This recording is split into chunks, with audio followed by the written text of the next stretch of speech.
here to welcome you to the Derbyshire and Nottinghamshire Early Years Hub webinar, which is hosted today by Peter, who is the head teacher at South Normanton Nursery School, and he's going to be talking to us about one of his approaches to communication and language in his school. So thank you so much for coming. Can I just remind everybody that this is being recorded, ready for a YouTube channel, and we hope that you interact lots with Peter and that you all get a lot out of this session. So over to Peter. Thank you very much. Thank you, Amanda. Hello, everybody. Like Amanda said, my name is Peter Halsall. I'm a head teacher at South Normanton Nursery School, which is a maintained nursery school in Derbyshire. I'll just give you a little bit of context about us. We're a 52-place maintained nursery school, mixed catchment. So we have a high number of children with SEND who come to us, a lot with complex ASD who are non-verbal. But I'm quite fortunate in the fact that I have very experienced staff here who are absolutely fantastic. But one of the things that we try to do is try and think out the box. We don't look inwards, and I'm sure that if you're attending here tonight or watching this, then you're not somebody who's always looking inwards. We're trying to look outwards, and we try and develop our practice based on what other people do as well as us. So what I'm going to talk about today is what we do here at South Normanton Nursery School. It might not be the right for you, but it works for us, and it's, take any ideas or any thoughts or anything that you'd like from this session. I'm more than willing to give any more information afterwards as well, but please take an active part in this session. So, thinking about managing our feelings and how our approach to it, we've done a lot of work here over the last 5 years about managing emotions and feelings, and basically we started looking at this before COVID. And we knew that it was really important that if children didn't or weren't able to manage their emotions and feelings, that it have an impact on what we offered them and what we wanted them to develop, to learn, to understand. So we try to look at what could we do, and we started off with basic principles of thinking about how can we actually impact children before they come to us. So what is it we can do that gets them comfortable into coming into nursery, so their emotions are not exactly there, but they've got a starting point, and we've got a starting point with them, getting to know them, getting to know what makes them tick and how to work with them. Then we thought about how we can directly teach and think about the managing emotions and feelings. And then how we could support the children within the nursery sessions and what routines that we could put in place. So this is a little bit about our journey. So like I said, we started before COVID. We did home visits before COVID kicked in. And we realised that during COVID, a lot of our children who were still with us, or the ones who weren't with us but we were keeping in contact with, it was having a huge impact on their emotional well-being. So we started looking at transitional objects. Because we couldn't do the home visits, we thought about introducing something called Monkey. So there's a picture of my monkey there with his knitted jumper. And what we do, and we still do this, every child who starts with us has a monkey. So we purchase a monkey and we do a pack for the children and parents. So we have a storybook in there about Monkey's first day at nursery. Basically, it's one that introduces the setting, it introduces the people who are going to be working with the child. It gives them a bit of the routine about the day, but also we put in there different activities. So things like giving your monkey a name, dressing them the way that you want. So we've had some fantastic costumes that parents have made or children have done with the parents when they come in. But it was all about getting them to be a little bit comfortable about coming into nursery. So they saw me, I delivered it, I took it to the door about 4 to 6 weeks before the children start. And then we did home visits. And what we do for the home visits, we take our own monkeys and we start talking to the children through use of monkey. So we start to think about the emotions. Oh, monkey's happy to see you, he's waving. Just so we can get that little bit of a relationship with children just before the start. We then do something called Monkey Club. So it's a little bit like Stay and Play. So again, children are encouraged to come in with their parents to bring their monkeys and to join us within nursery. They'll join for a short session where it's just staff, a few staff, so they get to know us, but then it goes into the rest of the nursery. And again, children sometimes bring the monkey, sometimes they don't, but vast majority do to start with. And it just helps them to think about an object that we can show them about how we can be happy, how we're happy to play, how we can do things. So it's not just us. We do give parents an explanation about why we do this with transitional objects. And to an extent, it works really well. We take it from that children are allowed to bring this transitional object in when they first start in nursery, and they can continue to bring it in as long as they need it. If they don't bring it, then that's great. When they bring it in, it goes onto a jungle shelf. If they ask for it, we know that they need that little bit of support. But it just helps. It helps all of the children who are coming in. And we've had quite a lot of parents who have said how fantastic it is. I know this is not just us, it's something that's been promoted across Derbyshire, and Alfreton Nursery first started doing this. We twisted our own little slant on it. But it is a fantastic way of getting it in. We do this as well for children who are leaving us. So we arrange it with the infant schools, and children who leave us all take a mouse, and the infant schools build on that as well as they go through reception and into year one. So that's where we start, and then, oops. Sorry about that. Then what we do, we try and look at our direct teaching and what we do within nursery. So we have 6 core books in nursery that we use through the year. One of these is the Colour Monster. So we try and look at the emotions through the Colour Monster, and we'll start through story, and we'll be reading it on a regular basis with the children. We'll be talking about the different feelings from the monsters in the book. And then we put out resources for the children to use within nursery. And so we can still relate back to them. You can see there we have different spoons, we have the books around all the time. But again, what we try and do is use that to think about when we're feeling sad, when we're feeling happy. Now, the staff here have had quite a lot of CPD. We've done a lot of work together, thinking about emotions, and everybody's been trained up on emotions coaching. So they have got the skills and the language to use with the children to try and unpick things, talking about it's okay to feel sad. It's okay to feel happy. It's okay, and thinking about the reasons why, and talking things through. So we think about that as we're doing our direct teaching within our sessions.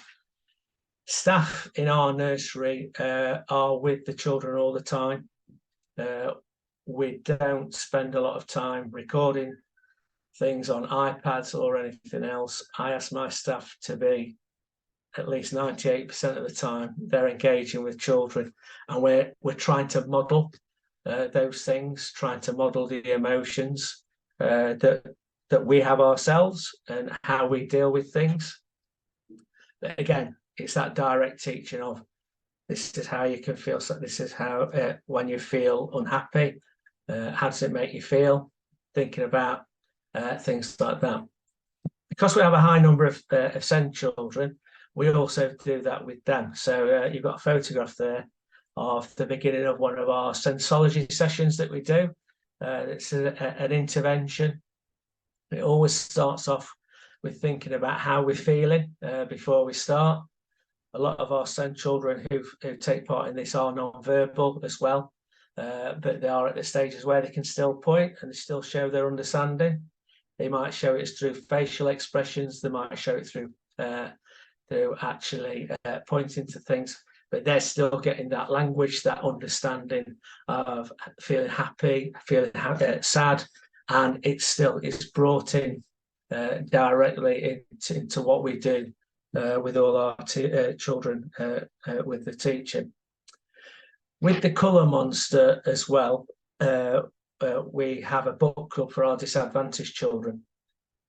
So all our disadvantaged children get a copy of the Colour Monster and some activities that they can do at home. The other thing that we do is that we also use the Colour Monster book for children who are finding it hard still, who are still struggling. So we'll give parents a copy of that book and activities that they can do at home as well as talking directly to parents about the emotions that their children or their child are showing within nursery, and finding out what it's like for them at home as well. So again, it's very much working together with parents, but we're trying to make sure that we can give that additional support as well, because we know that they spend a lot of time with us, but they also spend a lot of time at home as well. So from the direct teaching, we look at the support that we put within nursery and the routines that we have.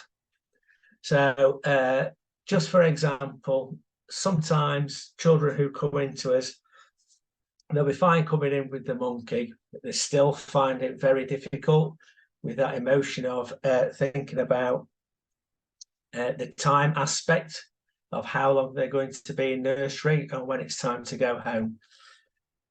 Excuse me. So with these children and with other children, we do a lot of visual timetables as well. And we talk about the time that they're in nursery, what's going to come next. It's okay to feel sad, but we could have this adventure next. So we could think about the activities that we're going to do. What adventures are we going to have around nursery? Then thinking about, well, it's snack time. So we're counting down to when the children are ready to go home. For example, we've had a girl who recently started with us who found it quite tricky when she first came in. And she was asking for mum within the first 10 minutes of being in nursery, quite upset. We started this timetable with us. Now she comes to nursery and tells us about the jobs that mum's got to do and how many jobs mum's got to do before she comes in. She's fully engaged in what she's doing within nursery. She's fully engaged with her peers and with others. But it's helped her to understand her feelings a little bit. So that's helped us now to get her to access what we wanted to access as well. One of the other examples with the support that we give is outdoors. We have a very large outdoor area here, and again, our balance bikes seem to be very popular. We have a lot of space for them to be used. We restrict how many that we've got outside, and again, children who find it difficult to share turn take, they try and grab the bikes or take the bikes off of the children, or if they're put down straight away, they'll be straight there. So we started with bike stops. So pictures of bikes that we had, and the routine is that children, if they want a bike, they stand next to the picture of the bike that they want. We've talked to the children about sharing, how people feel sad if they're not getting access to all the equipment, if they're not getting their turn. We talk about how fair it is. Sometimes we have a queue that is at the bike stop, So then we expanded on that by using timers. And again, the children get used to using the timer, thinking about how long they've got, when it's their turn. So again, it helps with their emotions and developing their understanding of sharing and turn taking. Throughout this, the staff here are modelling to the children about what we should be doing. We're constantly talking about how people are feeling and their emotions. Do we feel that Johnny will feel sad if you're continuing to go on the bike when his timer has run out? So again, a lot of that modelling around, a lot of that interaction with the children, and we do that throughout nursery. So again, it could be an activity inside where we're talking about emotions. So we're constantly there. We're constantly there talking. We're constantly there giving the children the opportunity to develop their understanding. We talk to children if we've got conflict about how they feel. We talk to the other children and they talk about how they feel. So we might have two children who've had a bit of a disagreement about something, but we try and talk it through and try and think about how we make each other feel with our emotions in what we've done. So it says any questions or anything that you want to share. One of the things that I just want to talk about before we do that is the importance, I feel, that it is about thinking about your staff training as well, and thinking about what you put out and what you put in place. I think we are a maintained nursery school, and you will have the challenges that you have in your settings as well. We've tried to prioritise this, thinking if we don't get this, our children aren't going to develop and they're not going to grow like we want them to be if they can't manage their emotions and their feelings. So we spent a lot of time, a lot of effort, a lot of thought into doing this. We've used the Endowment, Education Endowment Foundation. We've used research from there. We've used research that we've got from Alfreton Nursery when we're talking about the transitional objects and things like that. So I think it's worthwhile looking around and investing the time. With the adult interactions as well, what we have found is that by talking about their emotions, communication and language, of course, has developed as well, that the vocabulary, the understanding, the way that children have engaged with themselves, we find that our children can talk to their peers more confidently, more rationally in time. It does take time for it to all kick in, as you know. It does take time to develop. But when we look at our children when they come in, and when we look at the children halfway through the year, when we look at the children when they leave us, then we can see the impact that has had. Now, like I said at the beginning, this is something that we do. It works for us. I'm sure that you've got some fantastic things that you do within your settings as well. And as well as just sharing what I've done, as well as the questions, I want you to think about, and I hope you're confident enough just to talk about something that you might do as well, because I'm here talking to you, but I'm willing to listen to all the ideas that you've got. And I was hoping, to be honest, that I'll pick something up as well. So if I stop sharing now, I'm hoping I might be able to see some faces.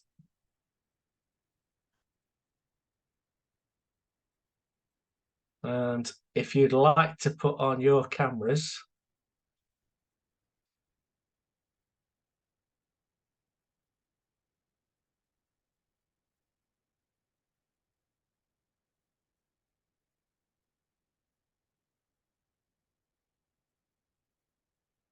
And if you want to unmute, are there any questions that anybody has got for me?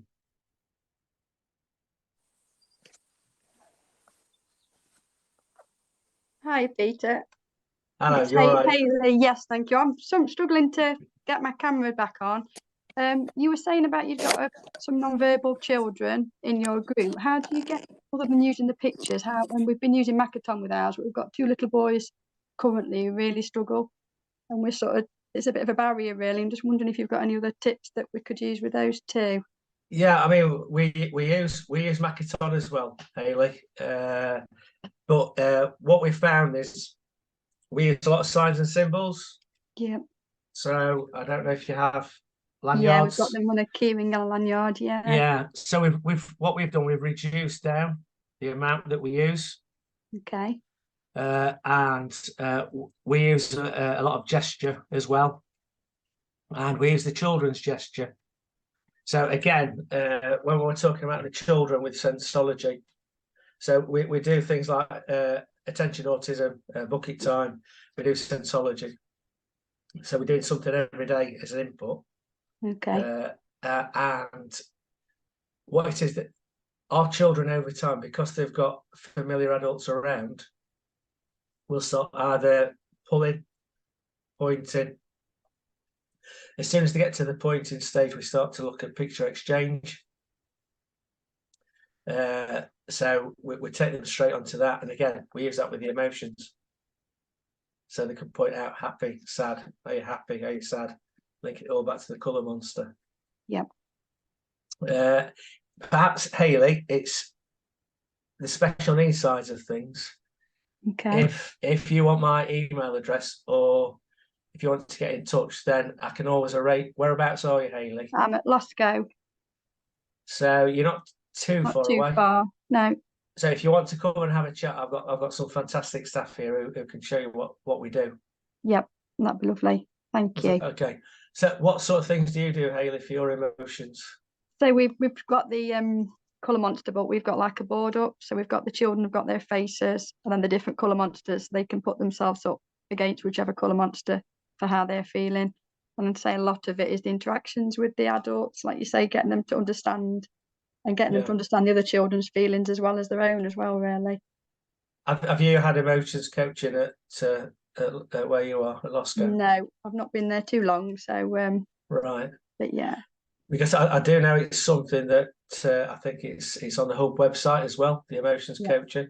So okay. that's something you can access through the Stronger Practice Hub. Okay, that's lovely. But it has been really good. It's been a bit of an eye opener. I think a lot of our staff have been here a long time, and I think sometimes it's just revisiting things as well. It's probably a lot of the things that you do. Yeah. But also it's just reminding you of, well, actually, yes, it's this bit. Are we giving them time to actually us to listen a little bit longer before we jump in as well? Are we that empathetic towards them as well? But do you do anything like the transitional objects? We do. We actually do it with the reception children, because obviously we're primary, so we do it with reception, but we've not actually done it with nursery. They tend to bring a toy in from home in their bag with them, and they use that. But it's probably something now thinking about, we do it in reception. Why don't we bring it back down to nursery, really? Yeah, a lot of the schools, the infant schools here, don't just do it from us to reception. They use it reception to year one to year 2. Yeah, we've got the little mice, and then they go through school with them. So some of them still do take them into year 1. Yeah. The mice seem to be popular. Yeah. I had the monkeys coming in because they can swing them around with their arms. Because I always used to think about when I was a reception teacher, or year 1, 2, when I was doing circle time, and the one who didn't want to talk. So I always used to have something that got long arms so they could just swing it around. So they gave them time to think. And then these hook on as well. So with Velcro. Yeah. But again, yeah, it's probably something worthwhile looking into for nursery as well. Yeah, that's lovely. Thank you very much. Right. Thank you, Hayley. Thank you. Paula, have you got any questions or anything that you'd like to share? Well, I was just going to ask actually. So I'm nursery, and we currently don't have any transitional objects that we bring in.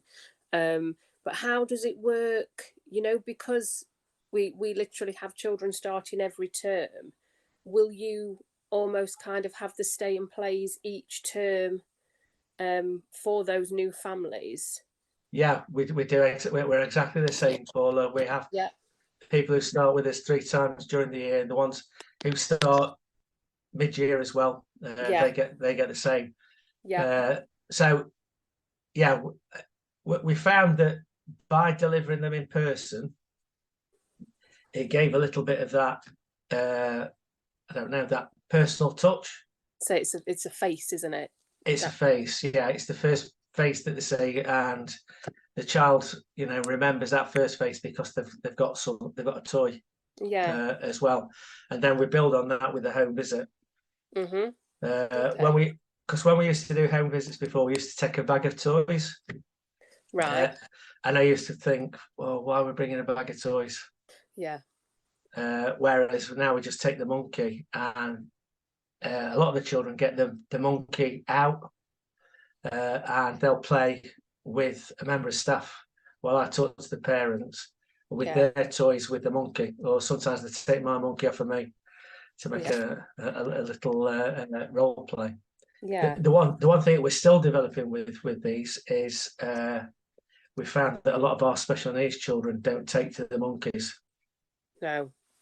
So we're trying to think of sense, so like sensory type objects. Yeah. And see whether that is better rather than monkey, but we're still working on that and trying to slant it a little bit differently. Yeah. Right. Okay. Is there anything else that you want to share, Paul? I don't think so. I think, you know, a lot of what you said, I feel we do. We have the same issues with the balance bikes as well outside. Yeah. So we had almost like some, I don't know what they're called, like a bit of material that they wear as a satchel, sort of. Right, yeah.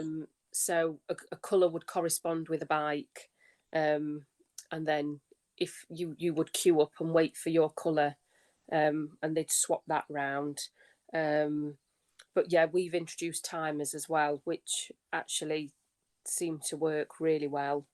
I know you were saying about the visual timetable, and actually, I feel I've found now, like this term, as we've started to have our new starters in, we're going back to that a bit more heavily, and I think certainly for, you know, carrying on this term and certainly September, it's something that we really want to make a big focus of each day. Doing our visual timetable together so that, you know, everyone is comfortable and everyone's aware of the day, and we can almost all count it down together.